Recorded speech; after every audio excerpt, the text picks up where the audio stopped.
Sekitar 4 bulan setelah kita rilis video mengenai kapan vaksin corona datang, akhirnya vaksin corona pun datang. Namun, jika kalian perhatikan di berita, terdapat berbagai macam tipe vaksin corona. Lantas, apa perbedaan antara vaksin-vaksin ini? Apakah ada yang lebih manjur dari yang lain?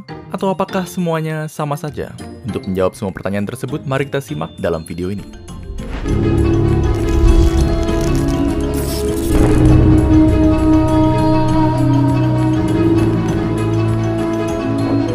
Untuk video ini, kami akan membahas 5 vaksin corona yang berbeda, yaitu vaksin dari Pfizer-BioNTech, Moderna, AstraZeneca Oxford, Sputnik V, dan tentunya yang pertama masuk ke Indonesia, Sinovac. Terdapat sejumlah perbedaan antara vaksin-vaksin corona ini. Perbedaan terbesar di antaranya adalah perbedaan berdasarkan cara kerjanya. Maka, untuk video ini, perbedaan itulah yang akan kita bahas. Namun, sebelum membahas perbedaan cara kerja vaksin, ada baiknya kita memahami terlebih dahulu bagaimana sebenarnya tubuh manusia melawan virus dan menciptakan kekebalan. Ketika virus atau apapun yang bersifat asing memasuki tubuh manusia, sistem imun kita akan menyerangnya. Namun, proses sistem imun menghabisi virus memerlukan waktu yang lama, karena untuk mengalahkan infeksi, sistem imun kita harus mencari tahu cara untuk melawannya terlebih dahulu. Sementara proses ini berlanjut, virus akan terus menyebar dan berlipat ganda, dan tubuh yang terinfeksi akan jatuh sakit.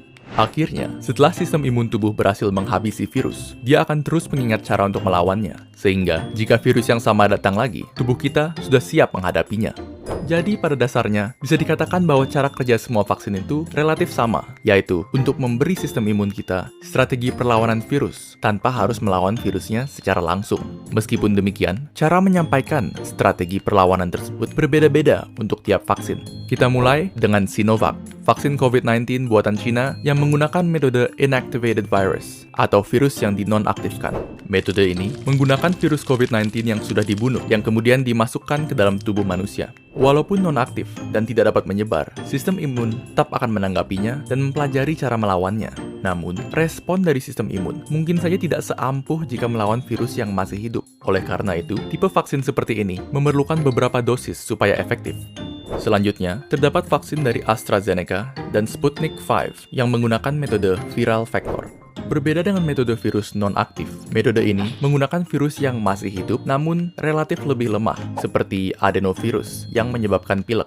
Virus lemah tersebut kemudian digunakan sebagai tumpangan bagi materi genetik COVID-19 yang akan digunakan oleh sistem imun untuk menciptakan kekebalan tanpa harus mengekspos tubuh terhadap bahaya dari virus corona yang asli.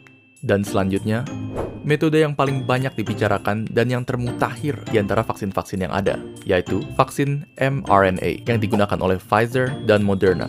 Cara kerja vaksin ini lumayan keren, jadi dengarkan baik-baik. Di dalam COVID-19, terdapat suatu protein yang sangat penting. Protein ini digunakan oleh COVID untuk memasuki sel tubuh manusia dan membuatnya lebih mudah menular. Anggap saja ini sebagai senjata yang membuat COVID terlalu overpowered. Nah, logikanya adalah, jika kita dapat membuat tubuh kebal terhadap protein ini, maka tubuh akan kebal terhadap COVID-19 secara keseluruhan. Yang dilakukan oleh peneliti vaksin adalah mengambil bagian dari DNA COVID yang mengandung blueprint untuk protein ini, dan kemudian merubah blueprint tersebut menjadi instruksi bagi sel tubuh untuk membuat proteinnya. Instruksi ini dikenal sebagai mRNA, dan mRNA inilah vaksinnya.